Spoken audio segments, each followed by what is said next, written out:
I am Kathy Phillips. I am the Senior Vice Dean of Columbia Business School and the Paul Calello Professor of Leadership and Ethics. And I'm really excited to be here to welcome you guys this morning. On behalf of Columbia Business School, Dean Glenn Hubbard, and the Sanford C. Bernstein Center for Leadership and Ethics, it's my pleasure to welcome you to this conference. The title of the conference is Restoring Trust, New Realities and Possibilities in Business Leadership. We were so pleased by the really enthusiastic response we received from all of you to do this conference, not only from the CBS community, but also from business practitioners, and really every industry in the city, as you can see with the conference schedule.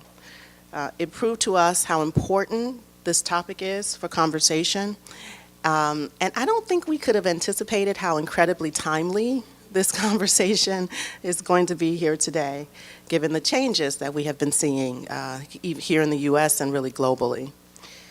So this conference is designed to help us explore new ways to view and analyze successful business leadership practices that are intrinsically tied to ethical decision-making, individual integrity, social responsibility, and corporate governance. We will hear from successful business leaders from a vast array of industries, including Major League Sports, energy, finance, venture capital, luxury goods, and the world of startups. Each has their own story to share about ethical leadership and the fateful decisions and strategies they ultimately ended up making as they have navigated the world. And this will help us to understand how crucial ethical business leadership is to championing a company's social value amongst employees, the board, shareholders, and most importantly, their customers and society at large. We will exchange ideas and engage in vibrant discussions here today about the many ways in which ethical business leadership practices can help restore confidence in the fairness, value, and productivity of our economic system in the U.S. and abroad. The Sanford C. Bernstein Center for Leadership and Ethics hosts conferences like this regularly, and part of the goal is to use the convening power of Columbia Business School to bring together a group of people who can really advance the conversation about these issues.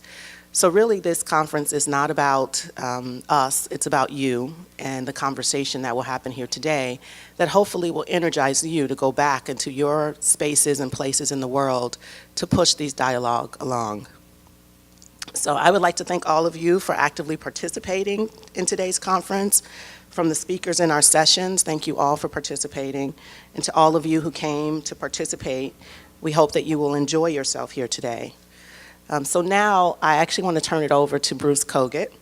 So Professor Bruce Kogut is the director of the Sanford C. Bernstein Center for Leadership and Ethics, and he's the thought leader behind this conference. He asked me months ago to partner with him to do this conference, and I said, okay, I'm not quite sure what you want me to do, Bruce, but I am happy to participate and have conversations with you. But the reality is that Bruce has poured a lot of energy into this conference and pulling together the wonderful panels that you will see here today. So we should give him a big round of applause as he comes. Thank you, Bruce.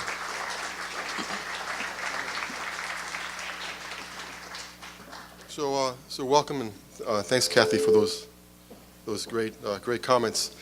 So Kathy did a wonderful job explaining the center and the activities of the center, which are divided up into issues of the pedagogy. We run the orientation for MBAs who come to the school, and we give them classes on these three pillars, we call them, of values, corporate social responsibility, and of course governance, which is very close to my heart. We also run research. We have research projects dealing everything from finance to organizational behavior to psychology, behavioral economics, dealing not only with ethics but with larger issues too. And of course, we do things on outreach, which is an example of what this conference is about. Last week, for example, we ran what we call the Bernstein Debates. This is usually just for faculty alone or for staff as well at the school and the university. We broadened it out. It was on the post-election results, looking at, particularly we had this expression of can we put Humpty Dumpty back together again? Actually, I thought that, forgive me for this, I didn't mean to be partisan, but I thought that was the Republican Party. It turned out to be the entire country at the end of the week. And we have a knack for choosing things a little early and then finding out that the world changed on us before then. I think we ran a conference on financial crisis, on preventing the next crisis. The only problem was we ran this in December 2008. So we were a little bit too involved in thinking about the current crisis at that time. We are also lucky to do things like films. We produced a film which we're very proud of. Peter String was here. He was one of the actors in that film, and played himself. And we had was on PBS, shown on PBS. It's on YouTube. We had, for example, I'm not sure if you can see this. I've got a piece of Peter over there, and that's a guy named Ed Connard, who was a director of Bain Capital and close to the Romney campaign. And they had, for example, this debate back and forth with Bob Solow, who at that time was 90 years old. Bob Solow won the Nobel Prize in macroeconomics, and it was just a really amazing event to see these two people discuss regulation and the outcomes which were there for the country itself. This little clip is online. You can download that if you ever want to use it in any presentation. And the larger film is on YouTube. Today we're talking about restoring trust, new realities and new possibilities in business leadership. This came out of a discussion we had with Peter Stringham, who is the former CEO of Young and Roomcam, Ellen Caden, who is the former general counsel over at Campbell's Soup, and it took place at Kaiser's Bakery over in Columbus Circle, which seemed to be the right inspiration. Just give someone a little macaroon and a coffee, and who knows what will happen. Peter and I talked a lot about this. I think Peter will pick this up later on about, where is the voice of business during a time of crisis, when you kind of need them the most. And I'm going to show you some data on this. And I should say clearly something which was also fun. I had a little roundtable discussion on the phone with David Stern, Sunil Gulati, who will speak later on the sports panel, and Steve Mandis, who will moderate that, about what is ethics. And ethics often comes out to be not breaking the law, which seems to me a good idea. We shouldn't break the law. We shouldn't do bad things. But we also have a more expansive definition of ethics, and that is to be proactive, engaged in your communities, to be thinking about issues of inclusive growth, inclusive communities, to do things which lead to more just outcomes.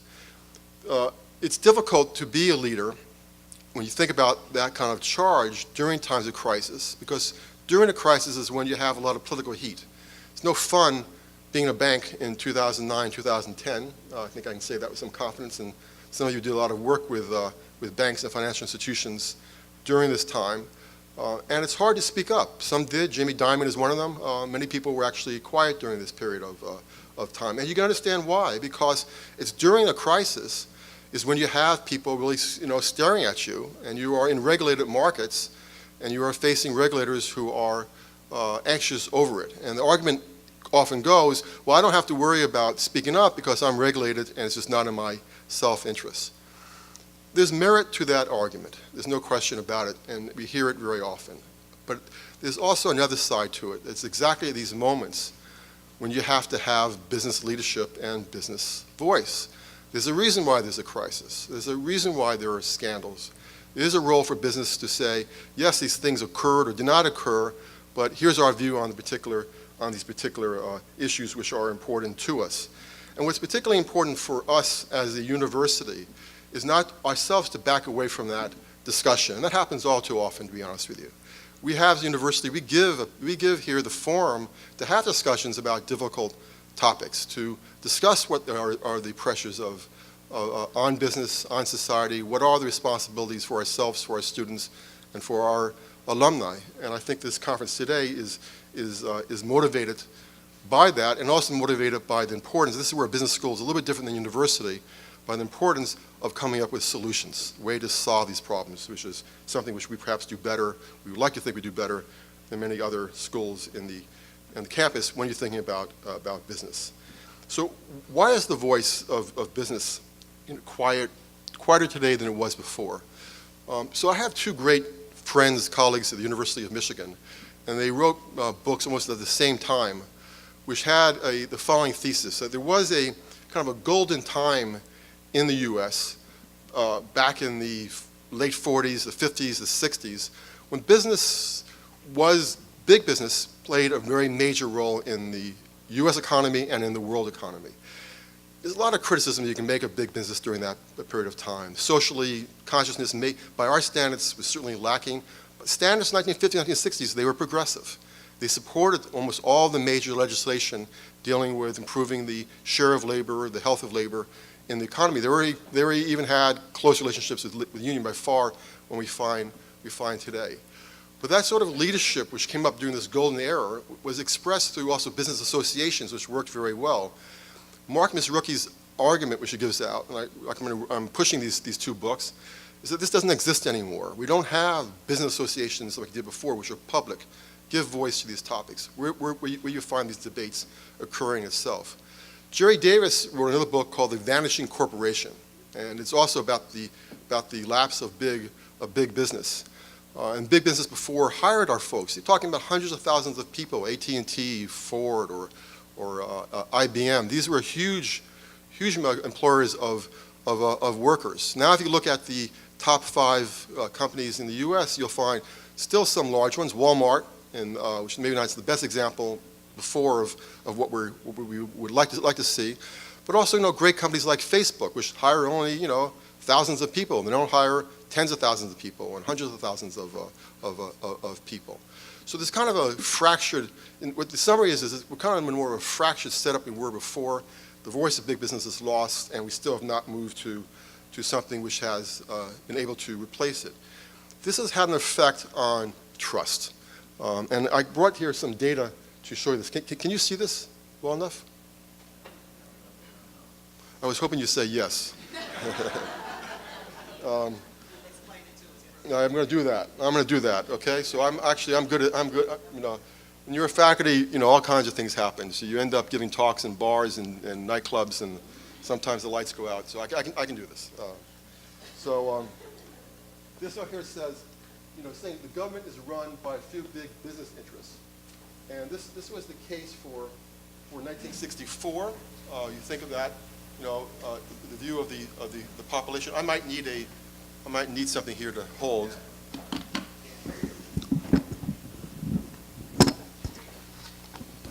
So this is the period of time in 1964. So this is the attitude was whether the country is run for big business or not, and it was pretty low this period of time. Got pretty high, not surprisingly, during the 60s, but by and large stayed pretty high in this.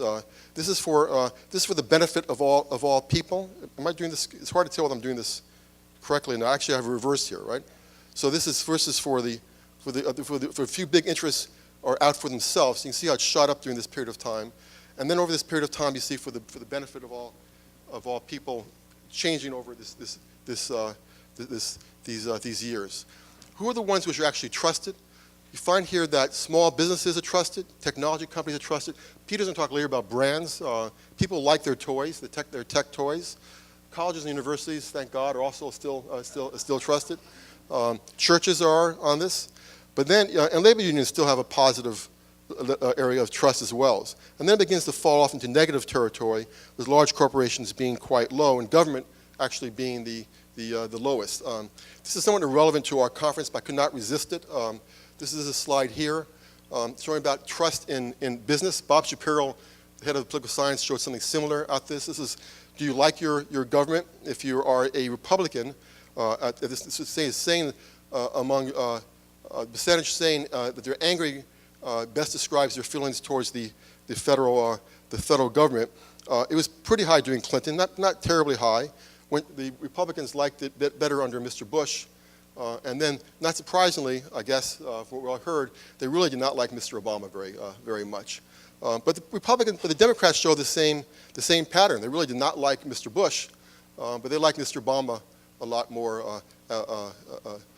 lot more. So you find this pattern of polarization in the country, which also affects our operating of our government.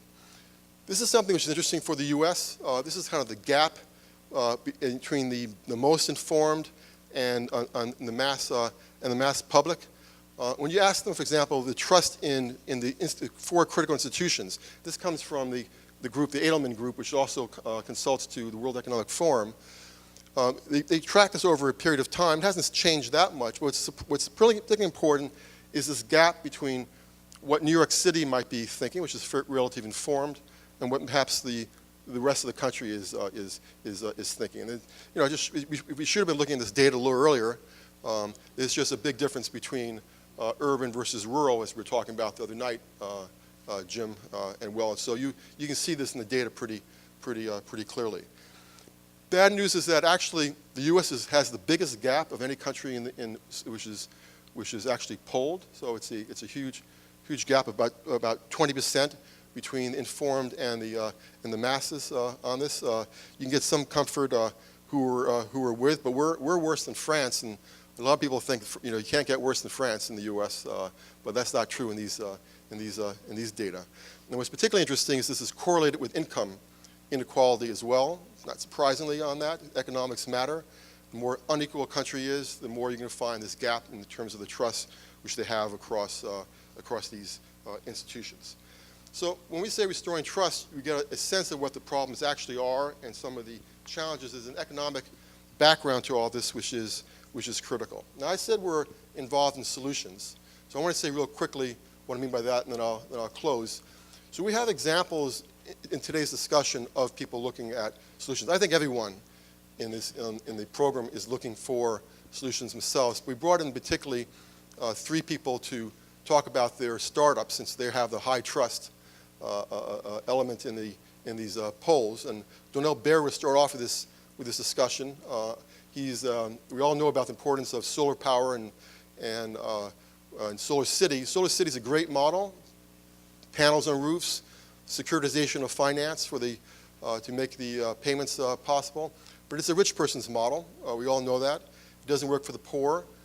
Donnell Baird is coming up with a way to put that into cities. And he'll come and talk about these issues. We have also coming forward to be Keisha Cash, who is running an amazing fund.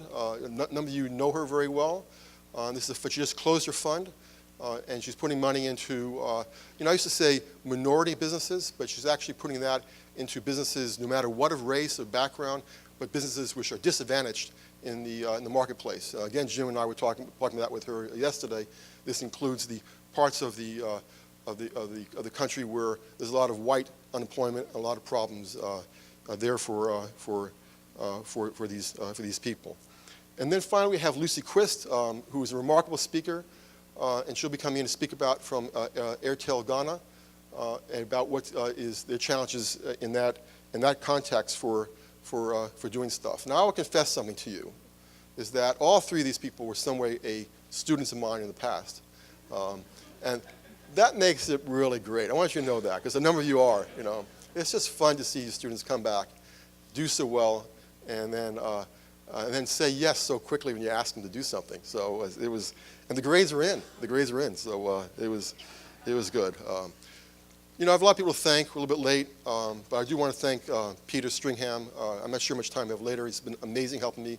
Ellen Caden, Campbell Soup, has been great. Kathy's been great on this. When I was down and out, Richard Whitten stepped in with a phone call. Richard, that was amazing. You did that for me. I'm real appreciative.